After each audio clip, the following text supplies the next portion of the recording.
pakisulat po. Kanina nyo pa sinabing gagawin nyo. Isulat sa papel yung may-ari at facilitator sa yate. Gusto mo bang Yes, lumapit pa Sen. kami para ibulong mo sa amin, Alice? Yes, Sen. JV. Yes, Madam Chair. Is it okay if Alice could narrate to us yung kanya pong istorya, yung kanya pong escape story, so that we can compare it doon kay Sheila, no, kung talagang totoo. Ngayon pa lang magkaiba na eh. Isa small boat to big boat, ito yate. So probably kung pwede lang, Alice, hindi naman ito makaka-apekto sa iyong mga kasong pinail sa iyo, pero gusto lang namin malaman kung paano ka tumakas, kasi matutulungan mo din ang komite para at ang lahat para malaman natin kung sino yung mga tumutulong nang sa ganun yung mga kriminal na tumatakas hindi ito maulit. Yun lang pagtakas mo, pag gusto natin malaman. Pwede mo inarate sa dahil, Madam Chair? Salamat, Sen. JV. Yes, unang-una, pakisulat na sa papel yung may-ari ng yate at yung facilitator sa yacht ride nyo. Pangalawa, ikwento mo yung naging biyahe nyo at ruta mula sa Manila sakay sa yate. Madam Chair.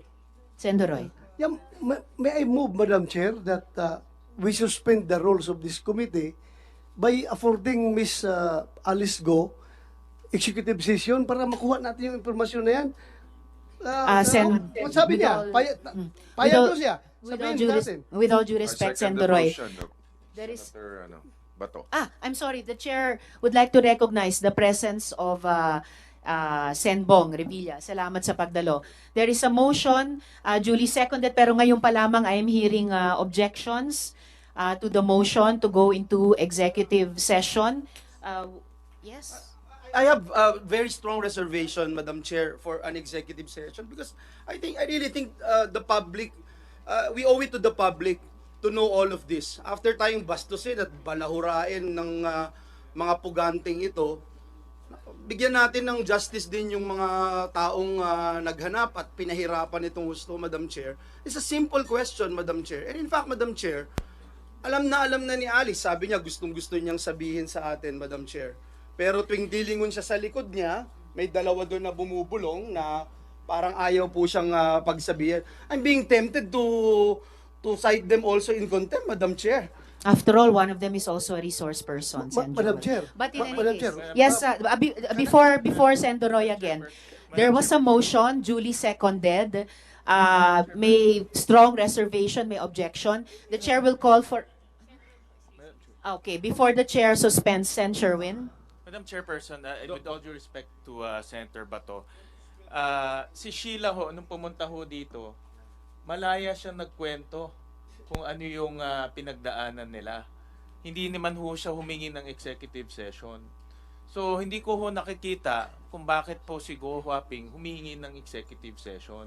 Hindi rin naman niya masabi kung ano po yung banta sa kanyang buhay. Kung may banta ho sa kanyang buhay, bakit ho si Sheila Go wala hong banta sa kanyang buhay? No, kaya hindi po ako sumasang-ayon na magkaroon ng executive session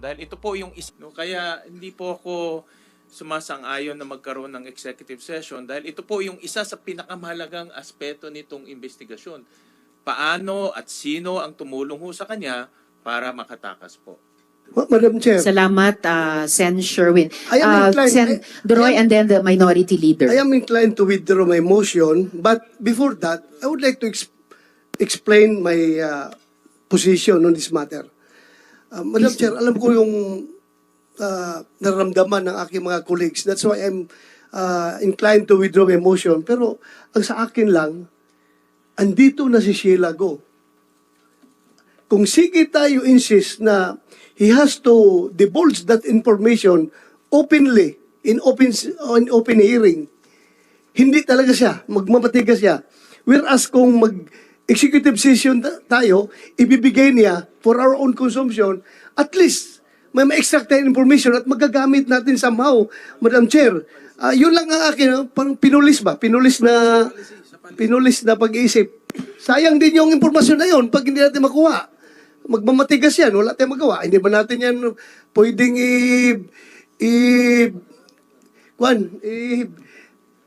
ano yung sa interview, yung isang mas harsh na interview. interrogation. Hindi mo natin pwede interrogate yan. Hanggang interview lang tayo dito. So, yun lang, Madam Chair.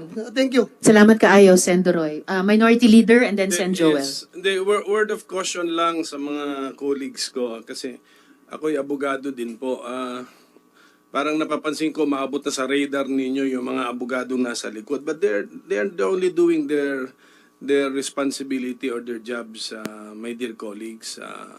Wag natin silang warningan or something. They have a role to perform. Ang pakiusap ko lang sa mga kasama ko sa profession, we competently just do our duty. If your client has a right, you let her invoke it, explain to her how to invoke it properly, connect it to the matter at hand, and then you trust us then if we will agree with the reasoning or not. Pero pakiusap ko lang po, wag natin paringgan yung mga abogado sa likod because they have a role to play, and malay mo, winarningan sila kanina na malay mo sila maging biktima ng sindikato. Ang akin naman warning sa atin, malay mo, tayo naman mangailangan ng abogado in the future. So, labas natin sa radar natin yung mga abogado. Just perform your job, your responsibility in accordance with our code of professional responsibility. Madam Chair. if I- Salamat kaayo, Mayno. Madam But for the record, for one, Attorney David is as not just counsel to Miss Alice, but also a resource person in this hearing. Madam Chair. Sen. Joel. May I just place into the record that I was voted and given mandate by the people to do my job as the representatives of the people. I am a senator, a sitting senator, and I can say whatever I wanted to say, and we are bound by the rules, Madam Chair. I only made mention about it because we wanted to ferret out the truth. Who is afraid of the truth, Madam Chair? I appreciate what Senator Bato made mention, but let me also state for the record, Madam Chair, that there's no case about her escape right now, Madam Chair. So questions about her escape should not be part of self-incrimination privilege, Madam Chair. Now, when it comes to death threats, Madam Chair, no one amongst us understand. Really, Madam Chair, bakit ka aalis ng bansa? Tapos pag nakita mo ang PNP tsaka SILG, okay ka. Safe ka. Pero hindi mo masabi. Ayaw mong tulungan ka namin? Ayaw mong tulungan ka ng Senado? Klaro po sa akin yun, Madam Chair. Hindi talaga death threat. So, Madam Chair, as much as I wanted to help the client of the two lawyers advising her, Madam Chair, ang pinaka-role natin dito is to ferret out the truth. We wanted to know the truth. Tinakasan na po tayo nitong pugante na ito. Tapos, bebebihin pa ba rin natin siya, Madam Chair? I don't agree with it, Madam Chair. Sorry, thank you. Madam Chairman. Salamat, Sen. Joel. Sen. Sherwin. Just quick interjection, Madam Chairman. May I know from Ms. Go, nag-file ba siya ng police report dito sa kanyang death threat? Miss Alice. Sen, hindi po. Nasabi niyo ba kay SILG, kay Chief PNP, dahil kaharap niyo na sila eh. No? Nasabi niyo ba sa kanila yung detalye niyang inyong death threat? Hindi po lahat po. Kasi nung ako nagkaroon ng death threat, ang una kong ginawa, mag-file ng police report para on record to.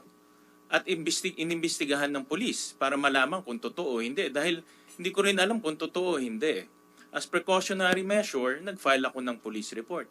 Pero sa inyo, sinasabi niyo may death threat kayo, pero wala naman kayong ginawa. Sinasabi niyo lang may death threat kayo. Paano ngayon may imbestigahan ng kapulisan, ng NBI, kung legitimate yung death threat nyo, o gawa-gawa nyo lang? Kasi sa mata namin ngayon, gawa-gawa nyo lang to para hindi kayo sumagot. Sen, hindi po ako gumagawa po ng kwento. Totoo po. Hindi po yan ang tanong ni Sen. Sherwin. Tinatanong niya, kung nakatanggap talaga kayo ng death threat noon, bakit hindi nyo ipinormal sa isang police report? Natatakot po kasi ako sa safety ko po, Sen. Kaya, opo. Kami rin, natatakot rin kami sa safety namin, but we have to trust our enforcers at one point.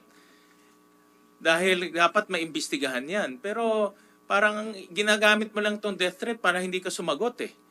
Kaya Madam Chair. paikot-ikot ho kami dito eh. Just one question. With the Sen, permission. Sen Bong Revilla for one related question. Miss Alice, sino yung nagde-death threat sa'yo? Pilipino ba siya o Chinese? Miss Alice. Sen, kung okay lang po talaga na hindi ko po siya sagutin sa public. Hindi, Sinabi sure. nyo na Ganun kanina ako. local. Sinabi nyo na Local po. kanino local. So, Opo, local sagutin ang tanong ni Sen Bong Revilla, Napakalayo sinong na, local yan? Pilipino ba siya o Chinese yung nagde-death threat Local sa'yo? daw.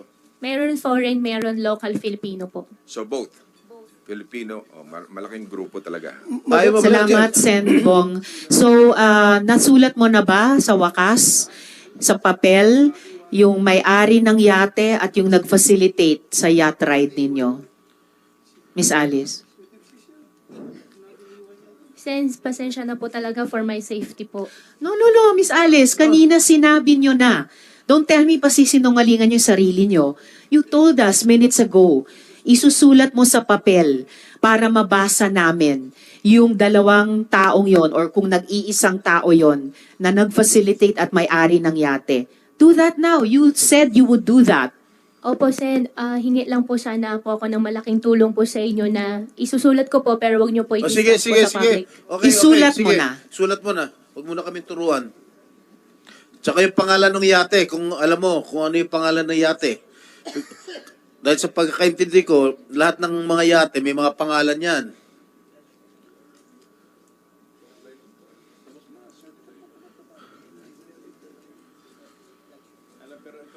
Sus, tuturuan pa tayo nito mga ito.